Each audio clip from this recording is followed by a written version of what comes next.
সোমবার সকালে মাথাভাঙ্গা 2 নং ব্লকের মহাকালী নয়ারহাটে অনুষ্ঠিত হলো পুরুষ ও মহিলা বিভাগের ম্যারাথন দৌড় প্রতিযোগিতা। এদিন পুরুষ বিভাগে 84 জন ও মহিলা বিভাগে 29 জন অংশগ্রহণ করেন। এদিন মহিলা বিভাগের ম্যারাথনের শুভ সূচনা করেন বিশিষ্ট সমাজসেবী কমলেশ অধিকারী। ম্যারাথন দৌড় কমিটির সদস্য অনুকূল চন্দ্র গুপ্তের কথায় এদিন পুরুষ বিভাগে শিলডাঙ্গা বাজার থেকে 10 কিলোমিটার এবং মহিলা বিভাগে প্রেমেরডাঙ্গা বাজার থেকে 5 কিলোমিটার দৌড় অনুষ্ঠিত হয়।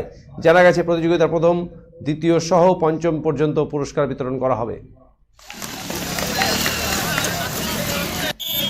আজকে আমরা এখানে মহাকালী নয়ারহাট ম্যারাথন দৌড় কমিটির পক্ষ থেকে আমরা এবছর পুরুষ বিভাগের তৃতীয় বর্ষ এবং সঙ্গে মহিলা প্রথম বর্ষের আমরা উদ্যোগ গ্রহণ করেছি। আমরা খুব সুন্দর আড়ম্বরের সহিত আমরা আজকের এই খেলা সম্পন্ন করতে পারলাম। সকলের প্রচেষ্টায় এই এত এরিয়ার সম্মানীয় গুণীজন ব্যক্তিদের প্রচেষ্টায় আমরা সুন্দরভাবে যে সমাপ্তি করলাম। বিভাগে 84 জন, মহিলা বিভাগে 28 জন হলো।